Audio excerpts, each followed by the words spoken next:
Este es un resumen detallado en formato de audiolibro, del libro, El oficio de vivir bien. Si notas que el audio está un poco acelerado, no le subestimes a tu cerebro, verás que se va acostumbrando y lograrás optimizar tu capacidad de comprensión con algo de entrenamiento. Tampoco es necesario que la voz sea humana, en el fondo los conceptos se te quedarán guardados, sea cual sea el tono con el que percibas el audio. No olvides suscribirte al canal, activar las notificaciones y darle like en donde nos encontremos, ya que así seguiremos subiendo contenido de valor para ti. Ahora sí, comencemos el audiolibro. Introducción.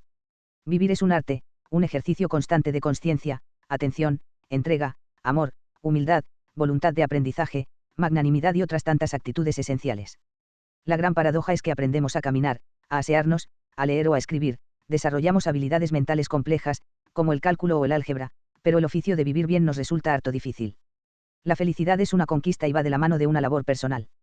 No se trata de descubrir nuevos paisajes, sino de contemplar los antiguos con ojos nuevos. Para mejorar nuestra salud emocional y defendernos del estrés, la ansiedad y la depresión presentes en nuestro tiempo, el oficio de vivir bien nos ofrece lecciones de vida imprescindibles con las que aprenderemos a definir nuestras prioridades, a reconocernos, a no temer, a respirar. El periodista Gaspar Hernández nos invita a descubrir las herramientas esenciales del arte de una buena vida a través de conversaciones con psicólogos, filósofos y especialistas en las claves de la plenitud como Pilar Jericó, Ferran Ramón Cortés y Deepak Chopra, entre otros, que de una manera cercana y reveladora nos hablan de las cuestiones que realmente importan. El sentido de la vida. La lección de Viktor Frankl cuando sus pacientes le contaban cuánto sufrían, el psiquiatra Viktor Frankl les preguntaba por qué no se suicidaban. Había 1000 respuestas diferentes y todas válidas. Para algunos de los pacientes el sentido de la vida estaba en los hijos, la pareja, el arte, una vocación, etc. La misma experiencia tuvo Frankl durante su cautiverio en el campo de concentración de Auschwitz. En su libro El hombre en busca de sentido, asegura que todos los supervivientes tenían algo por lo que valía la pena luchar. Viktor Frankl fue el creador de la logoterapia, una terapia a través de la cual se busca el sentido de la vida. Según él, a menudo encontramos el sentido de la vida gracias a una percepción positiva del mundo, que hace que nos fijemos en detalles cotidianos o pequeñas cosas que nos suelen pasar inadvertidas. Dicho sentido no es general ni aplicable a todos, sino que cada uno debe encontrar el suyo propio. Frankl propone caminar por la vida contestando de manera responsable a lo que se nos propone. El ser humano tiene el poder de decidir cómo enfrentarse a los hechos, aunque no pueda elegir esos hechos. Por eso, preguntas como ¿por qué tengo que pasar por tanto sufrimiento o qué he hecho yo para merecer esto son estériles? En vez de eso, más vale enfrentarse a las situaciones con optimismo. En su libro El sentido de la vida o la vida sentida, el psicólogo Xavier Guix introduce otro matiz: para encontrar el sentido de nuestra vida debemos revisar el pasado y entender qué motores nos han empujado a actuar como lo hemos hecho. Pero, por encima de todo, Frankl y Guix coinciden en que el sentido de la vida hay que buscarlo mientras vivimos. De la importancia de ello también nos advirtió Nietzsche: aquel que tiene un porqué para vivir se puede enfrentar a todo el cosmos. Para Francesc Torralba, filósofo, teólogo y catedrático de ética en la Universidad Ramon Llull de Barcelona, el sentido de la vida se construye, no se halla. La persona que vive con sentido se enfrenta más fácilmente a cualquier contrariedad, por dura que ésta sea. El sentido se convierte en su fuerza motriz y su empuje. Tenemos que dar sentido a la vida, ahora y aquí y a cada instante, conjugando verbos que dan sentido al presente. En la sociedad de masas el que más se conjuga es consumir. Dar sentido a la vida es atreverse a conjugar otros verbos: pasear, conversar, mirar, acompañar, amar. El antídoto del vacío que nos provoca la falta del sentido de la vida no es la evasión, ni los fármacos, sino la apuesta por la autenticidad o el vivir conforme al yo. Una persona vive de manera auténtica cuando trata de hacer de su vida un proyecto personal, una obra de arte, y cuando no admite que su vida tenga un guión escrito. Proyecto de vida. Según el antropólogo Josep María Ferigla, la felicidad es un estado del alma que llega como consecuencia del lugar que ocupamos en el mundo. Es decir, hoy en día, cuando buscar la felicidad a toda costa está tan de moda, está bien si nos encontramos en el lugar que nos está reservado. El hecho de elegir está sobrevalorado, hay que comprender que no podemos elegirlo todo. Por ejemplo, la vocación nos elige a nosotros y poco podemos hacer para impedirlo. Podemos escoger una carrera o un trabajo en función de la economía, el estatus social, lo que les gusta a nuestros padres, etc., pero eso no puede ocultar el hecho de que estamos donde no nos corresponde y que nos sentimos infelices. Encontrar la felicidad requiere cambiar de escenario, de acuerdo con nuestros valores más profundos. En ese sentido, la felicidad implica una cierta violencia sin la cual no hay cambio. La lucha o la fricción son creadoras de energía. Tenemos que despojar al imperativo sigue a tu corazón del envoltorio cursi y llenarlo de sentido. Aquí nos puede servir de ejemplo real uno de los empresarios más exitosos del mundo, Steve Jobs. Detrás del fundador de Apple hay un hombre que desde siempre ha seguido su lema particular: nada puede ir mal si estamos decididos a vivir nuestra propia vida. Se trata, según Jobs, de escuchar a nuestro corazón, porque él ya sabe, antes que la cabeza, lo que en realidad somos y queremos. Desde esa premisa parten todas las demás, la fe en que todo cobrará un sentido cuando lo analicemos a posteriori, el amor hacia las tareas que realizamos y, finalmente, vivir cada día como si fuera el último. En un discurso que ya se ha convertido en un clásico, ante cientos de jóvenes recién licenciados de la Universidad de Stanford, en Estados Unidos, Jobs reveló todas estas claves. Reconoció que nunca se licenció y que, siguiendo su voz interior, abandonó la carrera universitaria y acudió solamente a los cursos que más le interesaban. Así, asistió a uno de los mejores cursos de caligrafía del país, gracias al cual diseñó, al cabo de los años, el ordenador que marcaría la diferencia, el primer Mac, tras cuyo triunfo estaba su convicción de que apuntarse solamente a 2 cursos de la universidad había sido la mejor y más rentable decisión de su vida. Pocos años después de fundar Apple, a Jobs le despidieron de la propia empresa que él había creado. Tras la conmoción inicial se sintió aliviado al descubrir que todavía le gustaba su trabajo, que el despido lo había liberado de las ataduras y que podría empezar de nuevo. Así, Jobs fundó Pixar and Amazing y, en un giro extraordinario de acontecimientos, Apple compró Pixar, con lo que Jobs estaba de vuelta en Apple. Pasado el tiempo, cuando analizó todo lo que le había pasado se dio cuenta de que haber sido despedido de Apple había sido lo mejor que le podía haber pasado. Ocuparse en vez de preocuparse, ocuparse o preocuparse son las dos opciones que se nos presentan cuando algo nos ronda la cabeza y nos hace estar inquietos, ocuparnos o preocuparnos, buscar soluciones utilizando el raciocinio y la concentración, o dar rienda suelta a nuestros miedos y angustias y dejar que estos guíen nuestra conducta. A menudo nos preocupamos en exceso y sin motivo, cuando podríamos emplear toda esa energía en buscar una solución a lo que nos angustia. Una de las reglas del empresario y escritor estadounidense Dale Carnegie para evitar el yugo de las preocupaciones del pasado se encuentra en su libro Cómo suprimir las preocupaciones y disfrutar de la vida, y se resume en limitarnos a vivir el presente. Preocuparse por el pasado no sirve de nada ya que no podemos deshacerlo. Pensemos, por ejemplo, en los animales. Una cebra pasta tranquilamente, sin preocuparse de los predadores, hasta que aparece un león. Solo entonces la cebra se ocupará del problema, echará a correr, buscará un refugio, sentirá estrés y, una vez a salvo, volverá a pastar tranquilamente, sin preocupaciones. Lo mismo podemos hacer nosotros, cuando surja un problema, podemos buscar soluciones en el momento y una vez tomada una decisión, ser consecuentes, actuar y olvidarnos del asunto, en lugar de prolongar el estrés inútilmente, con el desgaste físico y emocional consiguiente. En caso de haber escogido una mala solución o de cometer un error en el trabajo, Carnegie propone que analicemos la situación con calma, que estudiemos qué es lo peor que puede pasar y que lo aceptemos. Una vez aceptada, por ejemplo, la posibilidad de quedarnos sin trabajo, nos invadirá una sensación de paz inaudita. Que nos echen del trabajo puede ser una oportunidad para cambiar el rumbo de nuestra vida. En cuanto a las preocupaciones del futuro, Miriam Subirana, escritora y profesora de meditación, afirma contra todos los tópicos que la preocupación está desligada del amor. A menudo las madres, por ejemplo, identifican ambos sentimientos, cuando en realidad preocuparse más no significa querer más. Para combatir esa falsa creencia, Subirana propone reinvertir la energía que dedicamos a preocuparnos y transformarla en confianza. Si confiamos en el otro, la preocupación disminuye y nos sentimos más libres de aceptar la realidad tal como es. La queja nadie quiere reconocer ni reconocerse como una persona victimista. Por eso conviene que nos preguntemos si somos responsables de algunas de las cosas que no nos gustan de nuestra vida, o si tenemos las riendas para cambiar lo que no acaba de ir bien. Solo creyendo que somos dueños de nuestra vida y que podemos escoger el rumbo de los acontecimientos dejaremos de quejarnos y podremos pasar a la acción. La queja es una manera de canalizar la decepción en relación con las expectativas que teníamos puestas en algún aspecto de la vida. Las personas que viven instaladas en la queja suelen tener la autoestima baja y la sensación de que la vida está en deuda con ellas, y necesitan a toda costa llamar la atención y sentir que la gente les da cariño y afecto. Además, tienden a desarrollar lo que el terapeuta Albert Ellis llama la conducta irracional, es decir, ignoran lo positivo, generalizan, potencian lo negativo y lo proyectan en las otras personas y en el mundo en general, porque creen que les hace desgraciadas. Para combatirlo terapéuticamente, Mireia Darder recomienda la gratitud. Dar las gracias por lo que tenemos, por cómo vivimos, por la gente que nos rodea es la mejor manera de darse cuenta de que no estamos tan mal como nuestra tendencia al victimismo nos puede hacer pensar.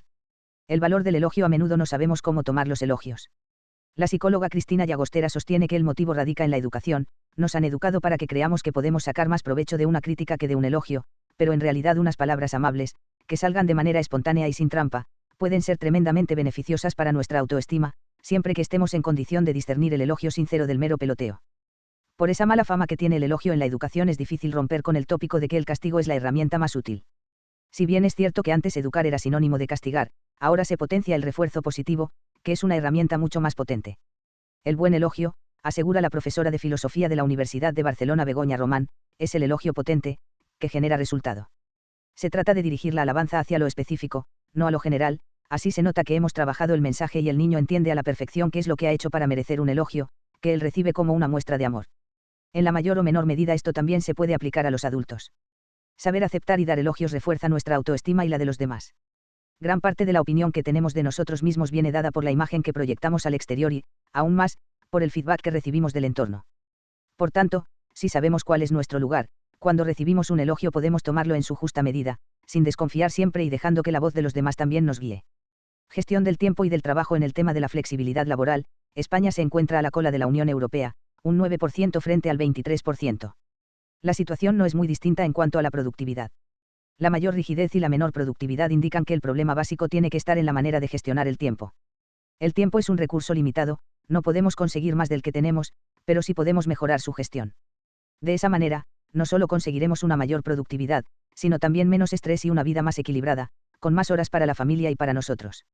Gestionar el tiempo de manera responsable depende más de nosotros que del volumen de trabajo o nuestro entorno laboral. Si interrumpimos nuestro trabajo para atender una llamada, más que de quien llama, la culpa es nuestra, porque tendemos a pensar que cualquier llamada es importante.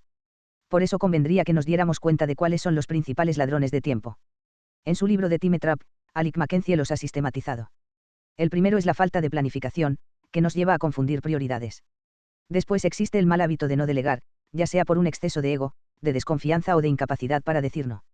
Según Mackenzie, deberíamos reducir las visitas inesperadas y las reuniones improductivas.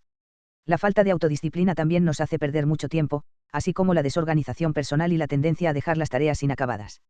Mackenzie basa su teoría de la gestión del tiempo en la planificación.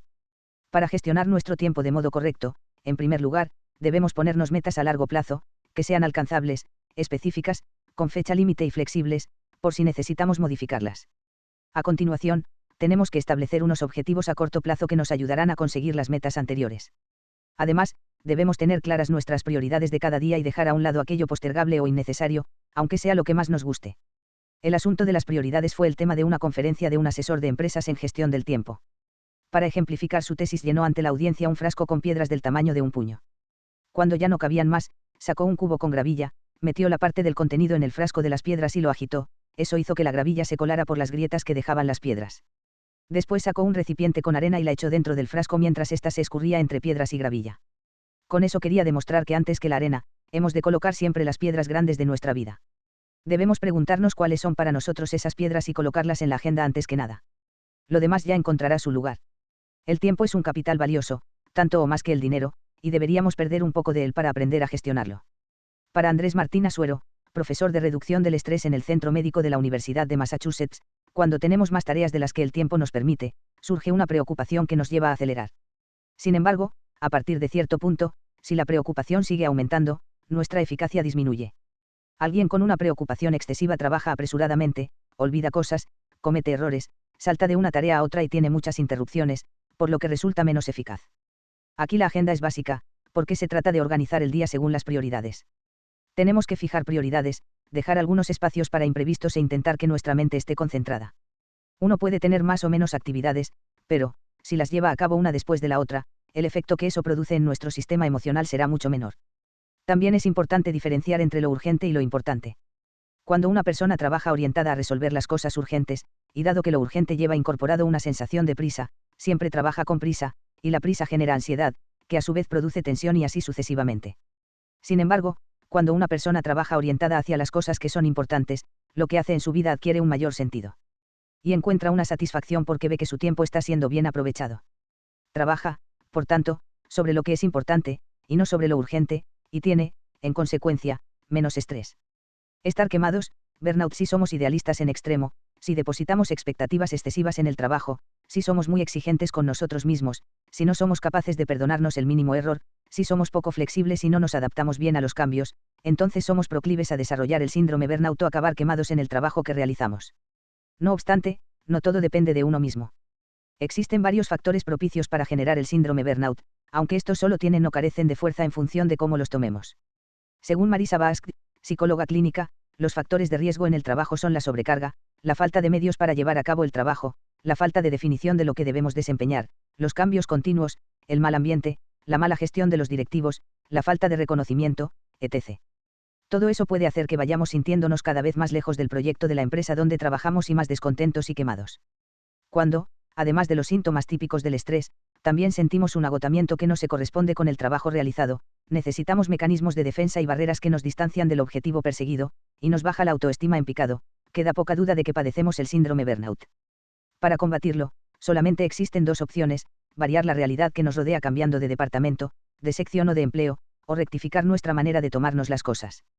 Según Pilar Jericó, consultora sobre innovación en la gestión de personas y autora de los libros No Miedo y la nueva gestión del talento, cuando tenemos graves dificultades para llegar a final de mes o pasamos por situaciones muy duras, lo mejor es tomar conciencia de aquello en que podemos actuar y en que no. La energía del ser humano es limitada y por eso tenemos que decidir si damos fuerza a los problemas o a las soluciones. Si nos ha tocado una regulación de empleo y nos quedamos fuera, tenemos que focalizar la energía en la solución. No sirve de nada recrearse en el lamento. Lo peor que podemos hacer es darle la espalda al miedo, tenemos que mirarle a la cara. El peor miedo es el ambiguo, especular con lo que puede ocurrir, qué pasará si me despiden, etc. Ante todo, hemos de preguntarnos si realmente nos pueden despedir, después, ver qué alternativas tenemos y, desde ahí, construir un plan de acción muy práctico. El peor miedo es el que está en nuestra cabeza, y al que le damos vueltas y vueltas sin parar. Cuanto más pensamos en el miedo, más fuerza le damos. El miedo ha sido la herramienta tradicional para gobernar las empresas, las familias, los países y la sociedad en general. Hay jefes o líderes que utilizan el miedo por incapacidad absoluta de emplear otras herramientas. Este es un modelo agotado que no sirve para sacar lo mejor de las personas. Más vale apoyarnos los unos en los otros, buscando redes de colaboración. Emociones estériles, ira y miedo. La ira es una emoción destructiva y, sin embargo, se ha convertido en el ingrediente principal de las series de televisión, los informativos y las declaraciones políticas. Cualquier situación puede contener ira y, por tanto, violencia. La violencia verbal y la no verbal actúan como un anzuelo y, al mismo tiempo, como un recurso para solucionar los problemas, ya sean políticos, matrimoniales o empresariales. Muchos jefes todavía motivan a sus empleados enfadándose con ellos. No obstante, la ira es una emoción destructiva siempre y cuando no la sepamos canalizar. Podemos aprender a expresar la ira o el enfado de forma constructiva, y evitar así las consecuencias nefastas que tienen sobre nuestra vida diaria. La ira bien canalizada puede ser un motor. Si practicamos deporte cuando estamos enfadados, no solo liberamos energía negativa, sino que podemos lograr grandes resultados. Uno de los mejores tenistas de la historia, John McEnroe, fue un joven colérico la mayor parte de su carrera, parecía capaz de transformarla en una gran actuación. Sus ataques de ira eran como llamaradas y McEnroe era capaz de activarlos y desactivarlos con tanta rapidez que no afectaban a su concentración. Además, tenía tanto talento natural y una determinación tan ilimitada, que contrarrestaban con creces su falta de control emocional. En el fondo de la ira hay frustración. Si la admitimos y la reconocemos, ya habremos dado el primer paso para desactivarla. Se trata de reconocer que estamos airados o que algo nos ha molestado. Lo ideal sería expresar cómo nos sentimos, qué nos ha herido, para que en una próxima ocasión no se vuelva a repetir la misma situación. Según la psicóloga Cristina Llagostera, es más fácil que esto se consiga hablando de uno mismo, de los propios sentimientos y sensaciones, y de la necesidad o expectativa que no se ha visto cumplida. En el caso contrario, puede que la otra persona se sienta juzgada, atacada o ofendida y sea difícil que le llegue el mensaje e intente cambiar su actitud. Hay otras formas de dar salida a la ira, tales como las técnicas de relajación y de respiración, con las cuales podemos reducir la excitación y la agitación físicas que se desencadenan con esta emoción. Si hablamos cuando ya estamos un poco relajados y tenemos una perspectiva de la situación más ecuánime, el conflicto tendrá más probabilidades de resolverse. El valor no es la ausencia del miedo en Occidente. Tener valor implica a menudo no tener miedo, pasar por encima de lo que consideramos bueno o prudente y actuar como personas valientes. En Japón, en cambio, tener valor tiene un matiz distinto. Según Vicente Aya, niponólogo y catedrático de filosofía, el primer paso para la sociedad japonesa, antes de plantearse la cuestión del valor, es agudizar el ingenio para evitar la confrontación. Para los japoneses, la verdadera destreza, donde se demuestra la inteligencia, es en el arte de eludir el enfrentamiento. Si no lo consiguen, están mostrando su debilidad, entonces tendrán que afrontar esa confrontación sabiendo que han dado mal el primer paso. Desde Oriente nos llega la enseñanza de que el valor no es la falta de miedo, sino la conciencia de que vale la pena atravesar el umbral del miedo, aunque las causas que cada uno encuentra para hacerlo sean diferentes. Los samuráis tenían un código de honor muy rígido que les servía de guía espiritual, basado en la bondad, la justicia, la cortesía, la honestidad, el honor, el valor y la lealtad. Nosotros, que no somos samuráis, debemos enfrentarnos al miedo y encontrar valor por otros medios. Según el escritor Alex Rovira, el valor es el resultado de varios pasos previos: el coraje, que se obtiene al saber que hay algo por lo que vale la pena luchar; el sentido denotativo de la palabra valor, es decir, generar un valor añadido a la vida; el riesgo que implica traspasar una frontera sin saber a ciencia cierta que vamos a encontrar al otro lado; y la decisión de traspasar el umbral de la comodidad en el que estamos instalados. Reunir todos estos requisitos no es fácil y puede llevarnos a estar inmóviles en un miedo continuo. Esa es una mala política, ya que el miedo solamente es útil cuando nos alerta de algo, pero es un mal consejero cuando se instala en nuestra voluntad e ilusión. Las leyes espirituales del éxito. El médico estadounidense de origen indio Deepak Chopra afirma que existen leyes universales que nos ayudan a atraer el éxito a cualquier ámbito de nuestra vida. La tesis de su libro Las 7 leyes espirituales del éxito es que el éxito es un viaje y que la abundancia material por sí sola no puede garantizarnos ser felices, necesita ir acompañada de salud, entusiasmo, relaciones personales, libertad creativa y tranquilidad. He aquí algunas leyes que lo confirman. La primera es la llamada ley de la entrega, basada en la idea que ya formuló Heráclito: todo fluye, no nos bañamos nunca 2 veces en el mismo río. Esa regla de 3 también influye en el dinero: si interrumpimos su circulación, impedimos que vuelva hacia nosotros. No solo hay que tener en cuenta que cuanto más demos más recibiremos, sino que cualquier cosa que tenga valor en la vida no hace más que multiplicarse cuando se entrega. Chopra sugiere que apliquemos este principio con todas las personas que se crucen en nuestro camino, entregarles algo no necesariamente material a cada una de ellas. Porque cada vez que estemos entregando, estaremos también recibiendo. La segunda es la ley del desapego. Para el médico indio, el apego es síntoma de inseguridad y siempre va dirigido hacia los símbolos, los coches, la ropa, las casas o todo aquello que nos da una aparente seguridad. Sin embargo, el apego a lo conocido es apego a nuestro pasado, a un lugar donde no hay evolución y que solamente nos lleva al estancamiento. En cambio, en la incertidumbre encontramos la libertad pura, que nos abre todas las posibilidades. Hemos de dejar atrás lo conocido y adentrarnos en lo nuevo y desconocido, que es fuente de aventura y misterio. Una vez que hayamos interiorizado esta ley, no volveremos a dar a los problemas soluciones forzadas, encorsetadas y hechas a medida de nuestro universo conocido.